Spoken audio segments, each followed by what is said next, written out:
Damos gracias a Dios por la oportunidad que nos da para estar otra vez aquí alabando y glorificando el nombre suyo, que es muy importante para todos y cada uno de nosotros.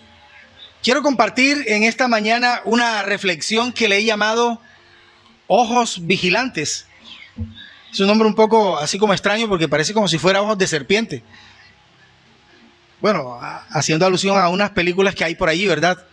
Pero realmente cuando estamos hablando de esos ojos vigilantes, por supuesto que es una situación donde nosotros estamos proyectándonos hacia el cuidado de nuestra vida, en nuestro ser integral por completo, espíritu, alma y cuerpo.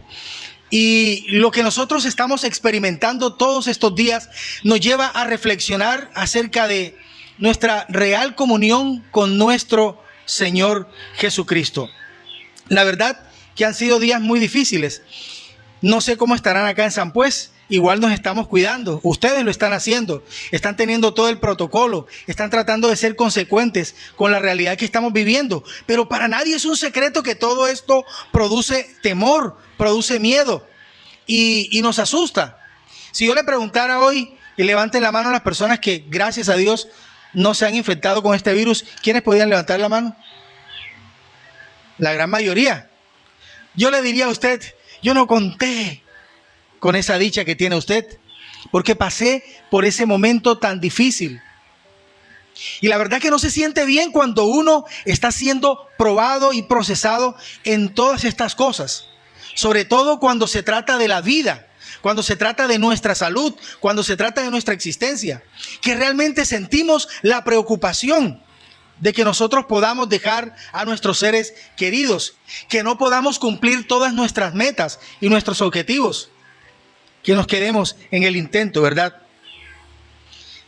Se ha hablado de que estamos experimentando un tercer pico, y yo decía, quiero creer de que no vamos a llegar a tanto, pero ayer el ministro de Salud decía, hubo 14,250 contagios en el país. Y yo decía, wow, el pico más grande, que fue en el segundo, llegó a alcanzar los 20,500. Y yo decía, ¿qué está pasando?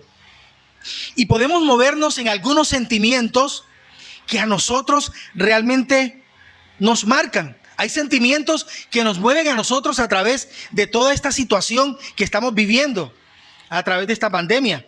Algunos hemos podido caer en la desesperanza, en la destrucción, en el temor de que vamos a morir y que no vamos a poder cumplir lo que habíamos trazado. Otros están pensando que llegue rápido la vacuna de Pfizer, que llegue la de Johnson & Johnson, que llegue la... ¿Cuál otra? Sinovac. Que llegue Sinovac. La Sputnik no. Ellos dicen que no llegue la rusa. Los chinos dicen inventaron el virus. Entonces que no traigan la vacuna. Muchos estamos esperanzados en ello. De pronto usted me preguntará a mí, pastor, ¿usted se vacunaría? Yo digo, bueno, por sentido común y por responsabilidad, yo lo haría. Mis papás dicen no. Pero yo siempre he creído que el que se vacuna y el que no se vacuna, Dios siempre tiene el control porque Él está por encima de todo. Es que nosotros no jugamos al papel de Dios. Y es que nosotros, aunque podemos clamar al Señor, aunque podemos interpretarlo a Él, aunque podemos movernos e intentar cambiar las cosas, Dios siempre tiene el control de todas las cosas. Por eso dice Hebreos 12:2, puestos los ojos. ¿En quién? Puestos los ojos en Jesús, el autor y consumador de nuestra fe. Está bien que usted quiera cuidarse y yo apoyo eso. Está bien que usted esté llegando la llegada de las vacunas de Sinovac o de AstraZeneca o de Moderna o de Pfizer.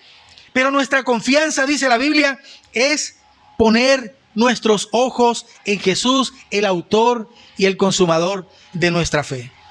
Hoy esta palabra es motivar como una verdad, como la verdad central de todo esto.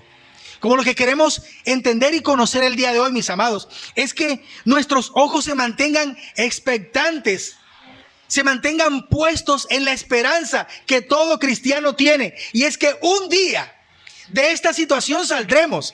Un día la enfermedad se acabará. Un día el temor será borrado, pero vendrá la esperanza de vida en Cristo Jesús. Hermano, si usted está entendiendo esto que yo le digo, significa que un día esas personas que murieron confiando en el Señor, que usted les conoció, esos familiares que perdieron la vida, esos familiares que se fueron primero que nosotros, un día estaremos con ellos y viviremos con ellos en el reino de los cielos, porque el Señor nos levantará de esta tierra en victoria. Esa es nuestra esperanza de vida. De eso queremos compartir en esta mañana. Esos son los ojos vigilantes que queremos mostrar en esta mañana. Quiero que vayan conmigo a Apocalipsis capítulo 3. Y una de las voces que he querido que podamos compartir en estos días es precisamente la forma en la que el Señor, a través de sus mensajeros, les habló a las iglesias que menciona en Apocalipsis. Y yo quiero de alguna forma contextualizar o mirar la vida de una de esas iglesias a través de nuestros ojos en este tiempo y cómo el Señor nos está hablando a nosotros en este momento. Por favor, vamos a Apocalipsis capítulo 3. Mantenga su Biblia abierta allí. Voy a leer la Nueva Traducción Viviente. Usted puede tener la versión de su preferencia, pero es la bendita palabra del Señor. Apocalipsis capítulo 3, versículos 1 al 6. Dice la palabra del Señor de la siguiente manera. Leo Apocalipsis capítulo 3, versículos 1 al 6. Escribe esta carta al ángel de la iglesia de Sardis. Este es el mensaje de aquel que tiene el Espíritu de Dios de 7 aspectos y las 7 estrellas. Yo sé todo lo que haces y que tienes la fama de estar vivo, pero estás muerto. Despierta, fortalece lo poco que te queda, porque hasta lo que queda está a punto de morir. Veo que tus acciones no cumplen con los requisitos de mi Dios. Vuelve a lo que escuchaste y creíste al principio y reténlo con firmeza. Arrepiéntete y regresa a mí. Si no despiertas, vendré a ti de repente, cuando menos lo esperes, como lo hace un ladrón. Sin embargo, hay algunos en la iglesia de Sardis que no se han manchado la ropa con la maldad. Ellos caminarán conmigo vestidos de blanco porque son dignos. Todos los que salgan vencedores serán vestidos de blanco. Nunca borraré sus nombres del libro de la vida, sino que anunciaré delante de mi Padre y de sus ángeles que ellos me pertenecen. Todo el que tenga oídos para oír debe escuchar al Espíritu y entender lo que Él dice a las iglesias. Quiero compartir 4 cosas que a mí me han llamado poderosamente la atención y que me llevan a hablar de esos ojos vigilantes que todo cristiano debe tener el día de hoy. Y lo hago basado en esta historia de la vida de la iglesia de Sardis. Y lo primero que quiero hablar es precisamente de el contexto. Si usted quiere puede anotar eso allí. El contexto de Sardis, su realidad. Y era una ciudad estratégica porque estaba ubicada en una colina muy alta, y los privilegiados, y ellos se consideraban así, los que estaban privilegiados eran los que vivían precisamente en la ciudad, porque al estar desde ese lugar podían ver todo el panorama, sabían que llegar a la ciudad era algo difícil. Los que vivían allá se sentían seguros porque nadie los podía atacar, nadie se podía enfrentar a una ciudad que se sentía realmente protegida por sus muros, por su ubicación geográfica, porque nadie se enfrentaba a ellos. Pero también era una ciudad privilegiada porque el oro, este material precioso, era abundante en los alrededores de la ciudad.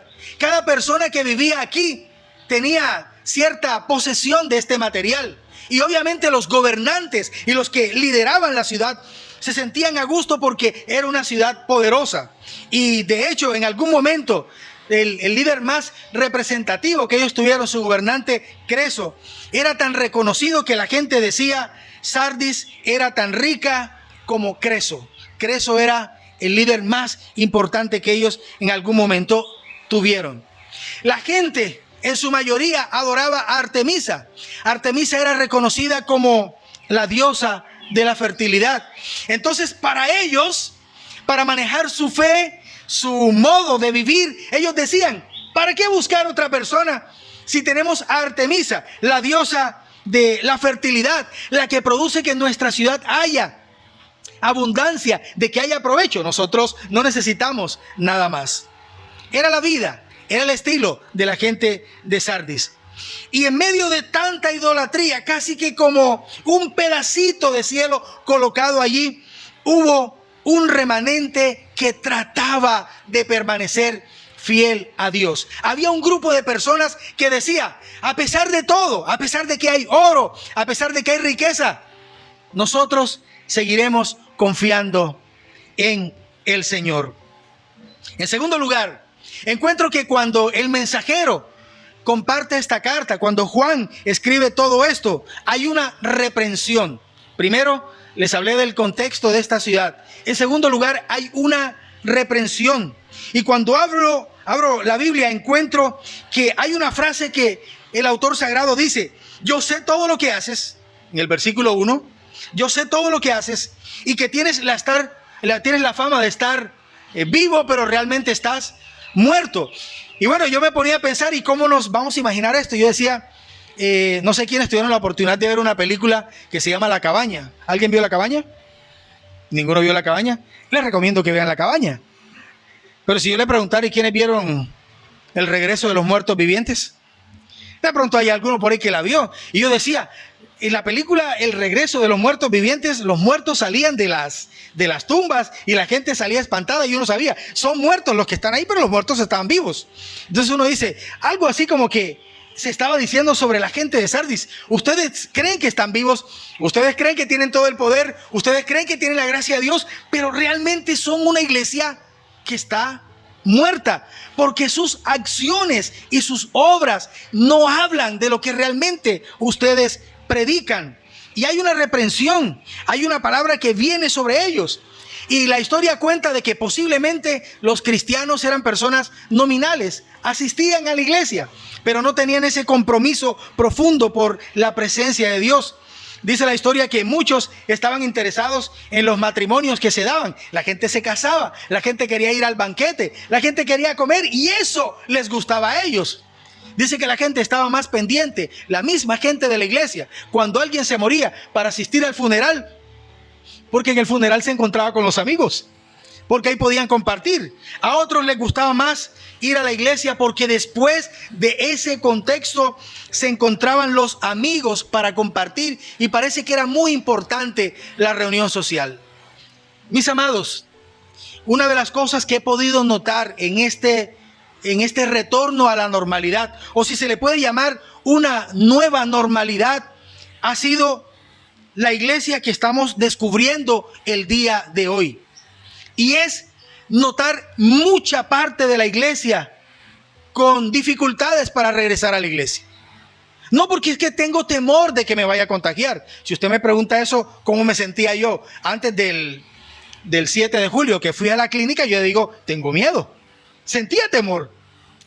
Y mucha gente está argumentando eso. Otras personas han dicho, pastor, mire, lo que pasa es que nosotros somos responsables con la familia. Queremos cuidar el hogar. ¿Para qué ir a la iglesia? ¿Para qué estar allá y exponernos o exponer a otros a que se contagien? Otros han dicho, y realmente me lo han dicho, pero pastor, ¿para qué nos vamos a complicar la vida yendo a la iglesia si en nuestra casa hay un altar? La Biblia dice que las verdaderas iglesias se levantaron en la casa, estaban allí contenidas. No necesitamos ir a la iglesia. Y mire, y me decía alguien a mí, una persona, pastor, mire, yo estoy en mi cama, acostado, me levanto el domingo temprano y coloco la transmisión y lo veo a usted predicando, o veo a su papá, qué rico, pastor, sin pararme de la cama. Encontraba que muchas personas, muchos cristianos, nos habituamos a una zona de confort en este tiempo. Y yo me ponía a pensar, ¿realmente es lo que el Señor quiere? ¿Realmente es lo que Él desea para nosotros? Cuando esta pandemia se metió, nos mandaron a la casa y llorábamos y literalmente sentíamos tristeza de estar confinados en la casa y queríamos regresar ¿a dónde? A la iglesia. Pues hoy pasa algo similar, pero de una forma diferente. Hoy la gente no quiere salir de la casa. Hoy la gente no quiere salir de su lugar de confort. Y muchos argumentan que en la iglesia nos vamos a contagiar. Yo preguntaba alguna cosa y no sé si ustedes se han dado cuenta. En algunos sitios estratégicos de aquí del municipio y de la ciudad en Sincelejo, aglomeraciones de personas realmente concediéndole placer a su cuerpo, personas hasta altas horas de la noche, sin protección, personas que están divirtiéndose, que están emborrachándose, personas que están olvidando lo que estamos viviendo. Pero muchos, cuando se trata de volver a la iglesia, sentimos temor de hacerlo, porque en la iglesia sí nos vamos a contaminar. Y hace un momento el pastor decía, no se le olvide hacer su protocolo de bioseguridad cuando llegue allá. Mis amados, lo que sucedía en Sardis de alguna forma es una voz de alerta para nosotros el día de hoy.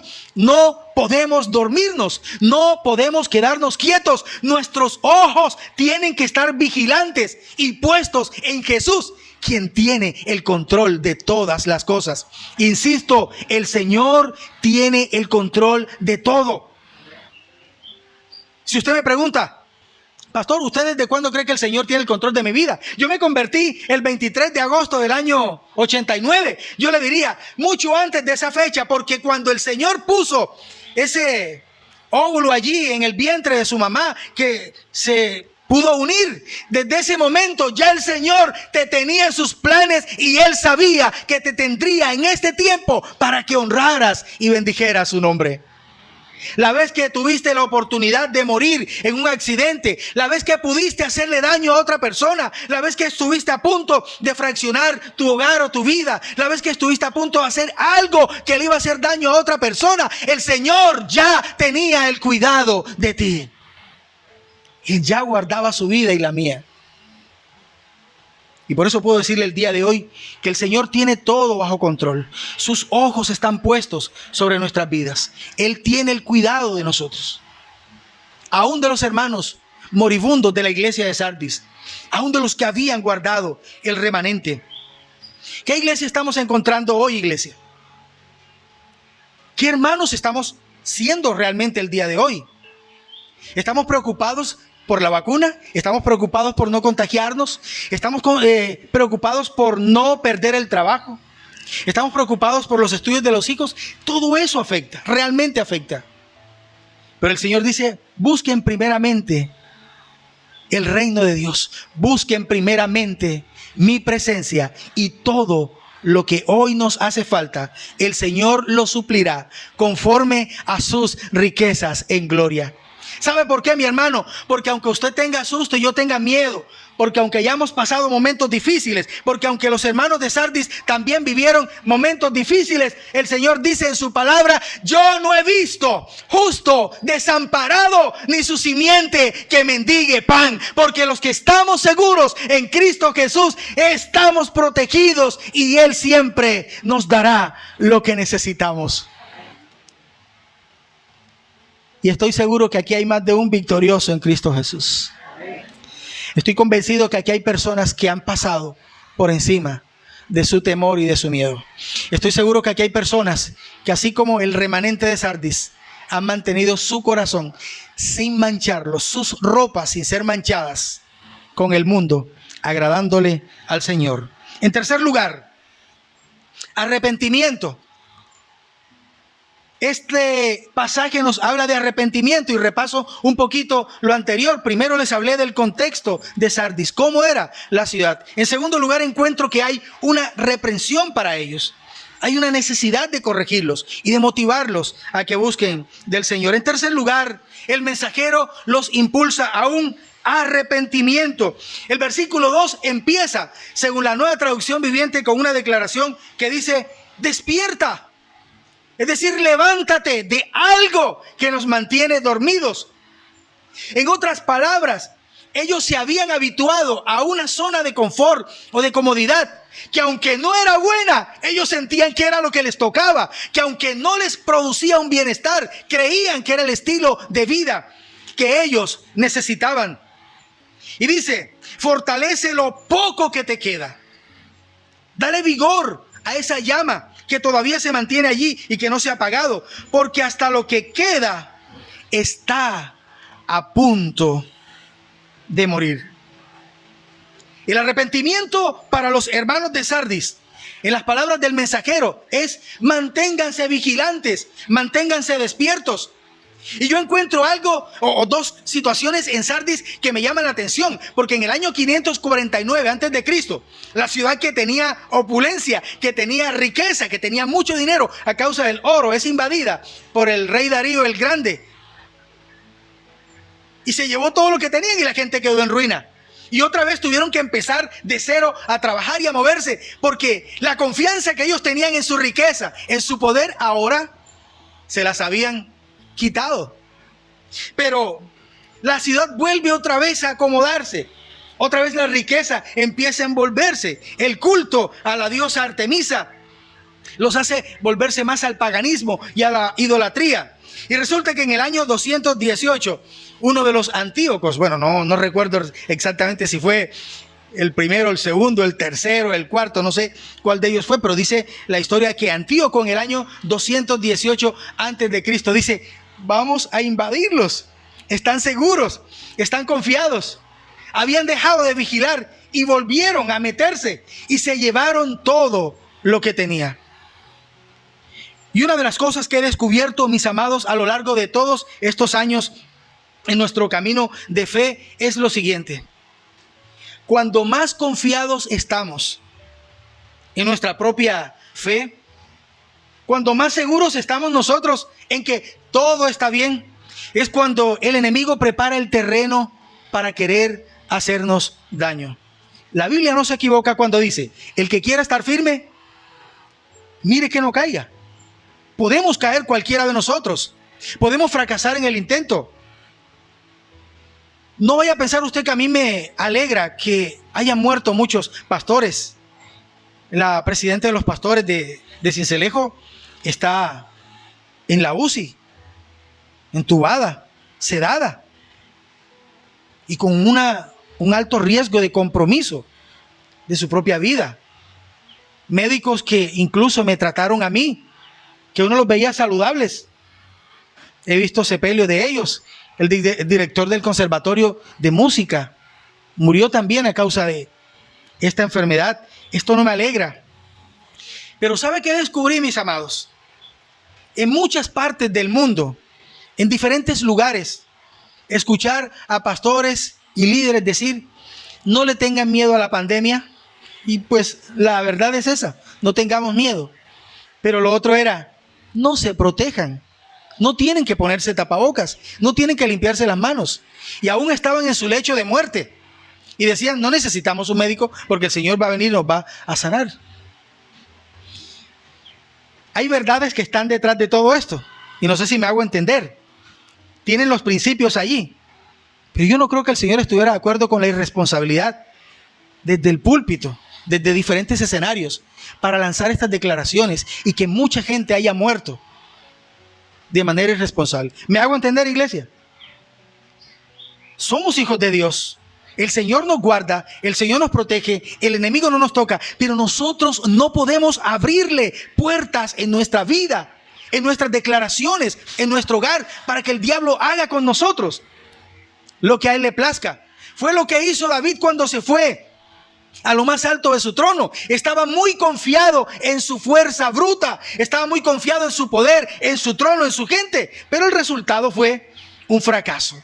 Fue lo que vivió Nabucodonosor de la misma forma. Estaba en su parte más alta de su trono y decía: todo lo que hay, todo lo que tengo, lo hice por mi propia fuerza, lo hice porque yo tengo el poder, lo hice porque tengo la autoridad y la gente que está a mi alrededor se somete a mí. Y la declaración del cielo llegó sobre Nabucodonosor y dijo: hoy tu reino ha sido cortado, tú has sido echado del trono. Y lo que la Biblia nos dice es que por 7 años una locura evidente cayó sobre este hombre. Y la gente decía: este hombre no puede gobernar, este hombre hay que sacarlo de aquí. Y tuvieron que amarrarlo durante 7 años a un árbol. Y seguramente, como la gente de Oriente, todo velludo, le crecía vello por todas partes y parecía un loco, ni siquiera Tarzán. Porque Dios mostró que no es nuestra fuerza, mis amados, Es nuestra confianza en el Señor, quien cuida de nosotros. Es la gracia de Dios que nos cobija. Es su inmenso amor con que Él nos amó. Cuando Él se reunió la última noche con los discípulos, empieza Juan capítulo 13 diciendo, y el Señor se reunió con ellos. Y dice que los amó desde el comienzo, pero los amó hasta el final.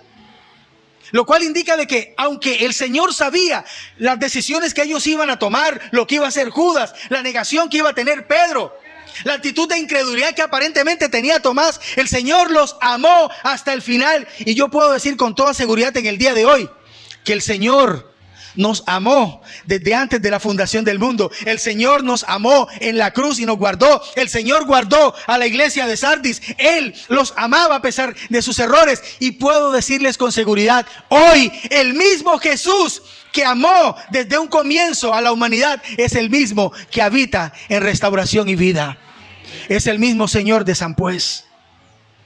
Es el mismo Señor que gobierna nuestras vidas. Versículo 3 dice, vuelve a lo que escuchaste y creíste, es decir, al principio, vuelve a la base. Y dice también, y reténlo con firmeza, arrepiéntete y regresa a mí. Si no despiertas, vendré a ti de repente, cuando menos lo esperes, como lo hace un ladrón. Dos cosas importantes que noto aquí, mis amados, antes de completar esta reflexión, esta palabra. La invitación que el Señor le dio a la iglesia es arrepentimiento. ¿Cuál es el mejor camino para acercarnos al Señor cuando hemos tropezado? Arrepentirnos. Es decir, un cambio en nuestra forma de pensar, un cambio en nuestra actitud. Es cambiar lo que nosotros hemos tenido. De hecho, nosotros tomamos una decisión, pero el Señor motiva esa fe para que nosotros cambiemos. Y lo segundo de ese arrepentimiento que el Señor le dice es, despierta y regresa a mí. Devuélvete al Señor. Estoy seguro que más de uno habrá dicho, fracasé en el camino, tropecé, cometí un error, hice algo que el Señor seguramente no me va a perdonar a mí. Cometí errores que me llevan al fracaso, pero yo puedo decirle que a pesar de todos nuestros errores, el Señor siempre tiene un amor mucho más grande para perdonar nuestros pecados y limpiarnos de toda maldad. El Señor le dijo al remanente, a ese grupo pequeño que estaba ahí en Sardis, yo estoy con ustedes, vuélvanse a mí y levantaré una iglesia que mantenga viva la llama del Espíritu Santo en ese lugar. Fue lo que hizo José con su familia en Egipto. ¿Han leído la historia? En Génesis 45:7, cuando José le habló a sus hermanos y les dijo, ustedes han venido aquí y todo lo que hicieron conmigo, el Señor lo propició para que hoy yo pueda proteger la vida de ustedes. Fue lo que el Señor hizo a través de Salmón y otro hombre cuando fueron como espías a Jericó y se encontraron con Rahab. Y ella les dijo, yo sé que ustedes vienen de parte de Dios y los voy a guardar, pero prométanme que así como ustedes van a ganar la victoria sobre esta ciudad, van a guardar mi vida para que yo y mi familia no mueran. Y el Señor protegió al remanente y se salvaron. Y justamente hoy en mi devocional leía y tocaba la lectura cuando los muros se cayeron y uno trata como de recrear la mente. Y se cayó la ciudad, pero la casa de Rahab no se cae. Y muere toda la gente, pero la familia de Rahab y ella no mueren, porque el Señor siempre guarda a los que aman e invocan su nombre. Para finalizar, el Señor habla de una promesa. Y en el versículo 4 dice, hay algunos en la iglesia de Sardis que no han manchado la ropa con la maldad. Esto me habla de que a pesar de todo lo que nosotros vivimos, de las adversidades y de lo que ellos vivieron, no mancharon sus vidas con el pecado, con la idolatría, con la avaricia, el deseo de ser ricos, de tener oro. Si yo le preguntara a ustedes aquí cuántos desean tener mucho dinero y hacerse ricos, ustedes de pronto me dirán entre dientes, yo pastor. ¿Quién? Yo pastor. ¿Y qué es lo que quieres hacer con tanto dinero? Comprarme una finca por los lados de Sabana Larga. Pero dígalo duro. Pero realmente por dentro, de pronto usted está diciendo, yo quiero una casa. No me quiero devolver para Venezuela, quiero una casa acá. Porque en el corazón de nosotros hay un deseo de vivir bien. No es malo. Pero la Biblia sí aclara una cosa. Raíz de todos los males es el amor al dinero. No el dinero, el amor al dinero. Y eso mató a la gente de Sardis, incluyendo a la iglesia. Se dejaron contagiar de la idolatría y se dejaron contagiar del amor por el dinero. La cuarta cosa es promesa. Lo primero que les dije es el contexto de Sardis. Lo segundo que les hablé es una reprensión que hubo por la tranquilidad con que habían manejado su fe. Lo tercero es un llamado al arrepentimiento. Cambien su actitud. Y lo cuarto es una promesa. Porque el Señor puede corregir, pero con la corrección también viene la bendición. ¿Está de acuerdo conmigo? La Biblia dice entonces, hay un grupo que no ha manchado su ropa, se han mantenido allí firmes, no han dejado que el mundo, las atracciones, la vanidad, la obsesión por ser más abundantes los atrape. Y vendrán conmigo y caminarán conmigo vestidos de blanco porque son dignos. Y hay algo que yo quiero propiciar en esta mañana en cada uno de nosotros, y es que el Señor también nos llame a nosotros. Ustedes son dignos de caminar conmigo. Ustedes también estarán conmigo. Y esas palabras de fe están con nosotros. ¿Quiere que le diga una cosa? Hay lugares en nuestro país donde la idolatría no permite que el evangelio crezca mucho. No rechazan el evangelio, pero tampoco lo aceptan. Pero alguien me decía en estos días que en los Estados Unidos, en la mayoría de los estados, hoy se prohíbe que usted comparta la fe. Hoy le prohíben a usted que le hable a alguien de la palabra en la calle o en cualquier lugar. Eso está prohibido. Cambiaron lo que desde un principio en su constitución decía que esa nación estaba infundada en el temor del Señor. Hoy han sacado al Señor de las escuelas, de las instituciones públicas. Han sacado al Señor aún de las casas. Hoy Dios resulta incómodo aún para los gobiernos. Pero yo puedo decirles con seguridad que el remanente que hoy existe, los cristianos que hoy están vivos, usted y yo, somos los que pondremos la luz de Cristo todavía radiante en el mundo para que haya temor en la tierra. En algún momento en Primera de Reyes 19:18, cuando Elías huía de Jezabel, ¿que tenía miedo? Probablemente. Pero realmente el temor de Elías, ¿sabe cuál era? Él le dijo al Señor: tengo un vivo celo en mi corazón, porque esa perversa mujer me quiere matar. Y no hay nadie que invoque el nombre del Señor. Pero el Señor le dice a Elías: hay un remanente, hay 7,000 que no doblaron su corazón, y yo les guardé para que hoy te acompañen a predicar mi palabra en una tierra que me ha rechazado. ¿Sabe qué? Solo 8 personas, según lo que nos dice Génesis 7:13, solo 8 personas entraron en el arca. ¿Sabe cuánto tiempo demoró Noé predicando la palabra para que la gente se arrepintiera? Alrededor de 100 años. Y solo 8 se salvaron. Solo 2 de 12 espías declararon que la tierra que habían visto, la tierra que el Señor prometió, era la tierra que fluye leche y miel. 10 dijeron que no, 2 dijeron que sí, 8 fueron rechazados, 2 alcanzaron la victoria para el pueblo de Israel. Si el Señor viniera, ¿hallará tanta fe en la tierra? ¿Encontrará el Señor a una iglesia despierta o dormida?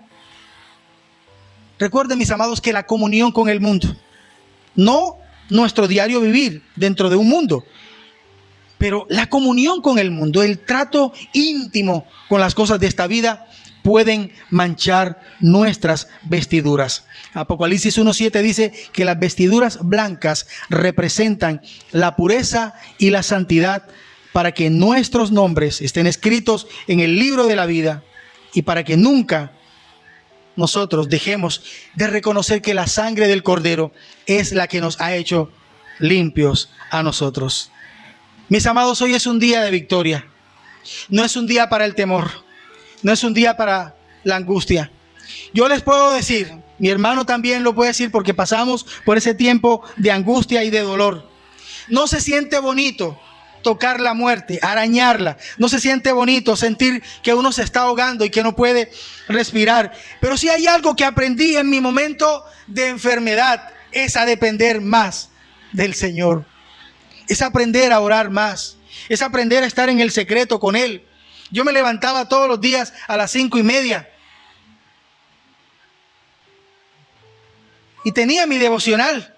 Y quizá en muchos momentos se podía volver algo mecánico. Pero ¿sabe qué descubrí? En esa clínica, en esa habitación, que bendito Dios, que ángeles que puso en el camino para que no me quedara en urgencias todos los 10 días, me mandó ángeles que me ubicaran en un lugar. Pero en ese lugar encontré la presencia del Señor. Aprendí a hablar con Él. Cuando no había nadie, cuando no había muchas voces. Aun cuando notaba a las enfermeras por el temor de salir corriendo porque tenían un paciente con coronavirus y limpiarse manos, inmunizarse, todo. A los pocos días, recuerdo una enfermera que me dijo: un pajarito me dijo que usted es pastor. Yo: sí, claro. Pues quiero comentarle algo que creo que es peor que el coronavirus. Ah, sí, cuénteme. Mira, pastor, estamos estresados en este lugar por todo lo que está sucediendo. Pero es que anoche vi una sombra que se metió por las paredes y se salía por las puertas. Y yo dije: me estoy volviendo loca. Pero cuando otra compañera me dijo: ¿tú viste lo que yo vi? Sí. Entonces aquí está pasando algo raro. Y se cierran las puertas y se abren solas. Y les dan candado a las llaves a las puertas y se abren solas. Y van a mirar: ¿y tiene llave? ¿Y qué pasó? Si hay una cosa que hago siempre cuando voy a los hoteles, es aprender a orar.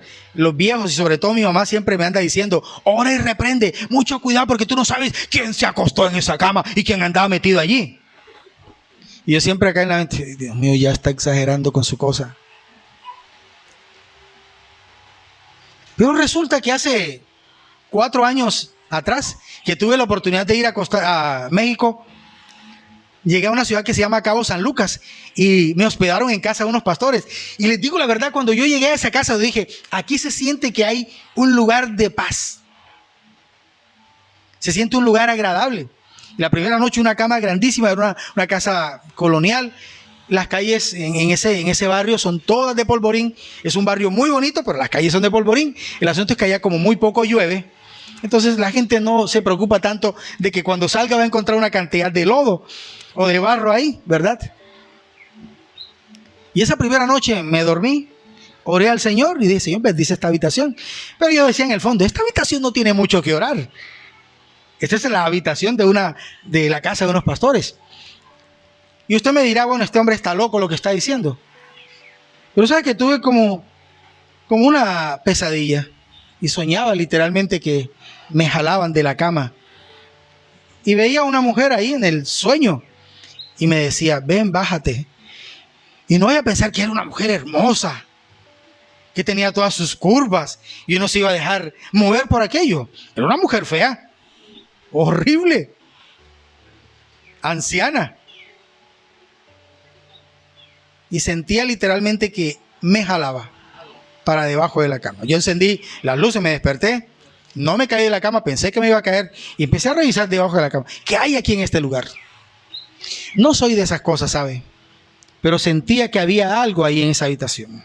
Sentía que había algo que no estaba bien. Y yo dije: los pastores son tan consagrados, sus hijos no son cristianos. Y entonces entendí que uno tiene que orar al Señor para que haya una protección sobre nuestras vidas. ¿Me hago entender? Usted puede estar diciendo allá adentro: ¿con qué salió? Pero sí creo que el enemigo siempre quiere dañar nuestras vidas, quiere hacernos daño, y necesitamos tener en todo tiempo la cobertura de nuestro Señor. No es para tener miedo, es para confiar. No es para tener miedo, es para depender del Señor. No es para tener miedo, es para decirle: Señor, a pesar de todo, tú tienes el control en este día. Póngase de pie conmigo.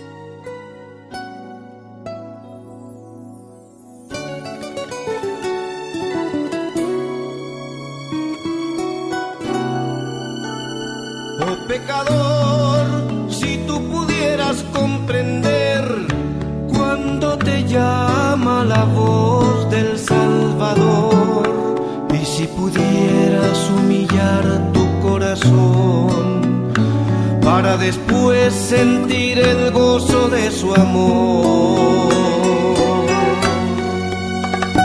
¿Por qué luchar por no escuchar que en una vez en el Calvario por tu alma se entregó, y por amarte a ti vino a morir aquí para mostrarte que en él hay salvación?